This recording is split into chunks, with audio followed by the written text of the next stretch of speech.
നമ്മളിനി പറയാൻ പോകുന്നത് ഓഡിറ്റിംഗ് പ്രൊസീജിയർ ആൻഡ് വൗച്ചിങ് ആയിരുന്നു. അപ്പോൾ നമ്മൾ പകുതി വരെ നേരത്തെ പറഞ്ഞിട്ടുണ്ടായിട്ടുള്ളൂ.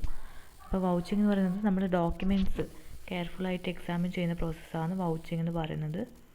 അതുപോലെ തന്നെ അതിൻ്റെ ഒബ്ജക്റ്റീവ്സ് എന്ന് പറയുന്നത് അത് ആ ഒരു പെർട്ടിക്കുലർ ട്രാൻസാക്ഷനിൽ തന്നെയാണോ അല്ലെങ്കിൽ പെർട്ടിക്കുലർ ബിസിനസ്സിൻ്റെ വൗച്ചേഴ്സ് തന്നെയാണോ ചെക്ക് ചെയ്യുക. പിന്നെ അതുപോലെ തന്നെ കറക്റ്റ്ലി ആ ഇയറിൻ്റെ വൗച്ചർ തന്നെയാണോ ചെക്ക് ചെയ്യുക. പിന്നെ ഏതെങ്കിലും ട്രാൻസാക്ഷൻ നമ്മൾ വിട്ടുപോയിട്ടുണ്ടോ. പിന്നെ അതുപോലെ ഫ്രോഡും എററും ഡിറ്റക്റ്റ് ചെയ്യാൻ വേണ്ടിയിട്ടാണ് ഈ വൗച്ചിങ് ചെയ്യുന്നത്. അപ്പോൾ ഇതിൻ്റെ എസെൻഷ്യൽസ് എന്ന് പറയുന്നത് പ്രോപ്പർ അതോറിറ്റി ഉണ്ടോ, പിന്നെ ഒത്തൻസിറ്റി ഉണ്ടോ, ട്രാൻസാക്ഷൻ ഒത്തൻറ്റിക്കേറ്റ് തന്നെയാണോ, ബിസിനസ്സിൻ്റെ തന്നെയാണോ, പിന്നെ അതുപോലെ ജെന്യുവിൻ ആണോ, പ്രോപ്പറായിട്ട് ബിസിനസ്സിൻ്റെ തന്നെ ജെന്യുവിൻ ആയിട്ടുള്ള പേർപ്പസ് ആണോ, പിന്നെ അക്യുറേറ്റ് ആണോ. അപ്പോൾ ഇതിനൊക്കെ നോക്കാണ്. പിന്നെ അതേപോലെ തന്നെ 5,000 എക്സീഡ് പേയ്മെൻറ്റ് ആയിട്ടുണ്ടെങ്കിൽ റവന്യൂ സ്റ്റാമ്പും കൂടി വെക്കണം. ഇതെല്ലാം ഒരു വാലിഡ് വൗച്ചറിൻ്റെ എസെൻഷ്യൽസ്. ഇത് 3 മാർക്സിന് ചിലപ്പോൾ ചോദിക്കാൻ വേണ്ടി ചാൻസ് ഉണ്ടാവും. പിന്നെ special attention of following items should be taken care. ഇതും 3 മാർക്സിന് ചോദിക്കാൻ വേണ്ടി പറ്റുന്ന ക്വസ്റ്റ്യൻ ആണ്. അല്ലെങ്കിൽ പ്രൊസീജിയർ ഓഫ് വൗച്ചിങ് എന്നും ചോദിക്കാം. അതായത് കൃത്യമായിട്ട് നമ്മൾ വൗച്ചേഴ്സ് കോൺസിക്വൻ്റ്ലി അല്ലെങ്കിൽ സീരിയൽ വൈസ് ആയിട്ട് അറേഞ്ച് ചെയ്തിട്ടുണ്ടാവണം. അതുപോലെ സെൽഫ് എക്സ്പ്ലനേറ്ററി ആയിരിക്കണം. പിന്നെ അതുപോലെ തന്നെ വൗച്ചേഴ്സ് ഒറിജിനൽ ആണോ എന്ന് ചെക്ക് ചെയ്യേണ്ടി വരും. അതേപോലെ തന്നെ auditor should not accept overwriting ഉള്ള വൗച്ചേഴ്സ് ഒരിക്കലും ആക്സെപ്റ്റ് ചെയ്യാൻ വേണ്ടി പാടില്ല. പിന്നെ ചെക്ക് ചെയ്ത വൗച്ചേഴ്സ് കൃത്യമായിട്ട് നമ്മൾ സീൽ ചെയ്തിട്ട് സ്റ്റാമ്പിനെ കൊണ്ട് സീൽ ചെയ്തിട്ട് വേണം ക്യാൻസൽ ചെയ്യാൻ വേണ്ടിയിട്ട്. പിന്നെ അതുപോലെ തന്നെ കംപ്ലീറ്റ് ആയിട്ട് ഒരു സിറ്റിങ്ങിൽ തന്നെ ആ വൗച്ചിങ് ചെയ്യാൻ വേണ്ടി ഓഡിറ്ററിന് ശ്രമിക്കണം. അതുപോലെ ടെസ്റ്റ് ചെക്കിങ് യൂസ് ചെയ്യാൻ വേണ്ടി ഇൻറ്റേർണൽ ചെക്ക് പ്രോപ്പറായിട്ടുള്ള ഒരു ഓർഗനൈസേഷനിൽ വൗച്ചിങ് വേണമെങ്കിൽ ടെസ്റ്റ് ചെക്കിങ് ചെയ്യാൻ വേണ്ടി പറ്റും. നെക്സ്റ്റ് ടൈപ്പ് ഓഫ് വൗച്ചറിൽ പ്രൈമറി വൗച്ചർ എന്ന് പറയുന്നത് ഒറിജിനൽ വൗച്ചറാണ് പ്രൈമറി വൗച്ചർ. സെക്കൻഡറി വൗച്ചർ എന്ന് പറയുന്നത് carbon copies of primary voucher അല്ലെങ്കിൽ സെയിൽസ് മെമ്മോൻ്റെ എല്ലാം കാർബൺ കോപ്പീസാണ് സെക്കൻഡറി വൗച്ചർ എന്ന് പറയുന്നത്. നെക്സ്റ്റ് വരുന്നത് 3 മാർക്സിൻ്റെ ക്വസ്റ്റ്യൻ എന്ന് പറയുന്നത് നമ്മൾ debit side of cash book അല്ലെങ്കിൽ credit side of cash book എങ്ങനെ വൗച്ച് ചെയ്യാം. അപ്പോൾ ഡെബിറ്റ് സൈഡിലെ ഐറ്റംസ് ആദ്യം കുറച്ച് പഠിച്ചു വെക്കുക, ക്രെഡിറ്റ് സൈഡിലെ ഐറ്റംസ് പഠിച്ചു വെക്കുക. എന്നിട്ട് അതിൽ എങ്ങനെയാണ് വൗച്ച് ചെയ്യുക നോക്കിയാൽ മതി. അപ്പോൾ ഡെബിറ്റ് സൈഡിലെ ഐറ്റംസ് ഏതെല്ലാം വരുക, ക്യാഷ് ബുക്കിലെ ഓപ്പണിംഗ് ബാലൻസ്, ക്യാഷ് സെയിൽസ്, അതൊക്കെയാണ് വരിക. ഓപ്പണിംഗ് ബാലൻസ് എങ്ങനെയാണ് ചെക്ക് ചെയ്യേണ്ടത്, നമ്മൾ പ്രീവിയസ് ഇയറിലെ ക്യാഷ് ബാലൻസ് ആണ് ചെക്ക് ചെയ്യുക. പിന്നെ അതുപോലെ ക്യാഷ് സെയിൽസ് എങ്ങനെ ചെക്ക് ചെയ്യുന്നുണ്ടാവുക, ക്യാഷ് സെയിൽസ് നമ്മൾ നോർമലി ക്യാഷ് മെമ്മോസ് സെയിൽസ്മാനൊക്കെ റിട്ടേൺ ചെയ്ത ക്യാഷ് മെമ്മോസ് അങ്ങനത്തെ കാര്യങ്ങൾ നോക്കണം. പിന്നെ റെസീറ്റ് ഫ്രം ഡെപ്റ്റേഴ്സ്, ടോട്ടൽ ഡെപ്റ്റേഴ്സിന് എത്ര ക്യാഷ് റിസീവ് ചെയ്തു അത് റഫ് ക്യാഷ് ബുക്ക് വെച്ചിട്ട് ചെക്ക് ചെയ്യേണ്ടി വരും. പിന്നെ എമൗണ്ട് പെയ്ഡ് ടു ബാങ്കിൽ എത്ര പേയ്മെൻറ്റ് ചെയ്തു അത് വെച്ചിട്ടാണ് ചെയ്യുക. അപ്പോൾ അതിൽ വേറൊരു കോൺസെപ്റ്റ് 1 മാർക്കിൻ്റെ കോൺസെപ്റ്റ് എന്ന് പറയുന്നത് ടീമിങ് ആൻഡ് ലാഡിങ്.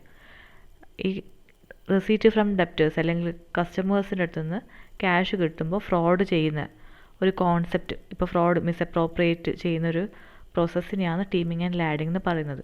അതായത് കസ്റ്റമേഴ്സിൻ്റെ അടുത്ത് നിന്ന് ക്യാഷ് കിട്ടുമ്പോൾ അതിൽ ഫ്രോഡ് കമ്മിറ്റ് ചെയ്യുക. ഇപ്പോൾ സ്റ്റാഫ് ആവാം ഫ്രോഡ് കമ്മിറ്റ് ചെയ്യുന്നത്.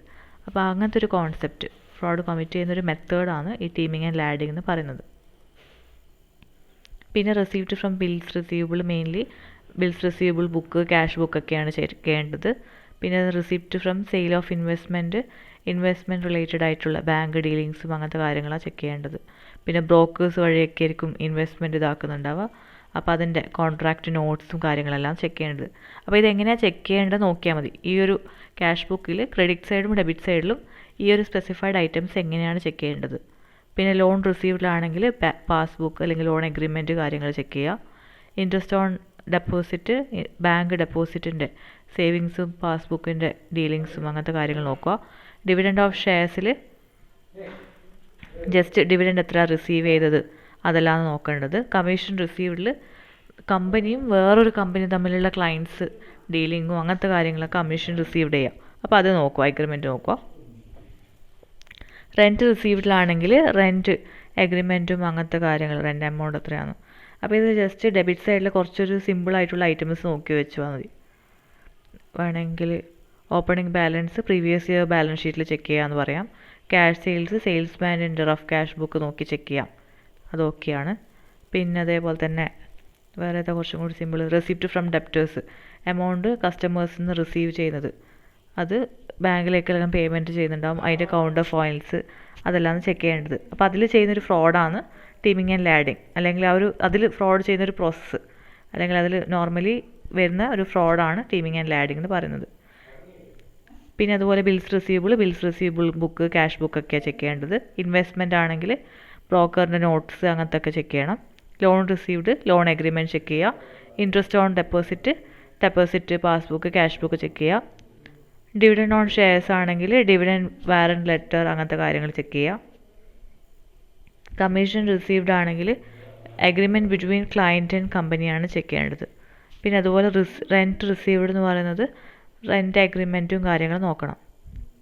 ഇനി നെക്സ്റ്റ് എന്ന് പറയുന്നത് ക്രെഡിറ്റ് സൈഡിൽ, ഡെബിറ്റ് സൈഡിൽ ഐറ്റംസ് പറഞ്ഞു. ക്രെഡിറ്റ് സൈഡിലാണെങ്കിൽ കുറച്ചും കൂടി എളുപ്പം തിരിക്കും. ബാങ്ക് ഓവർ ഡ്രാഫ്റ്റ് എന്ന് പറയുന്നത് ക്യാഷ് ബുക്കും പാസ്ബുക്കും ചെക്ക് ചെയ്യാമെന്ന് പറയാം. പിന്നെ ക്യാഷ് പേർച്ചേസ് ആണെങ്കിൽ നമ്മൾ ക്യാഷ് മെമ്മോ എല്ലാം നോക്കുക. പേയ്മെൻറ്റ് ടു സാലറീസ് നമ്മൾ സാലറി രജിസ്റ്റർ നോക്കുക എന്ന് പറയാം.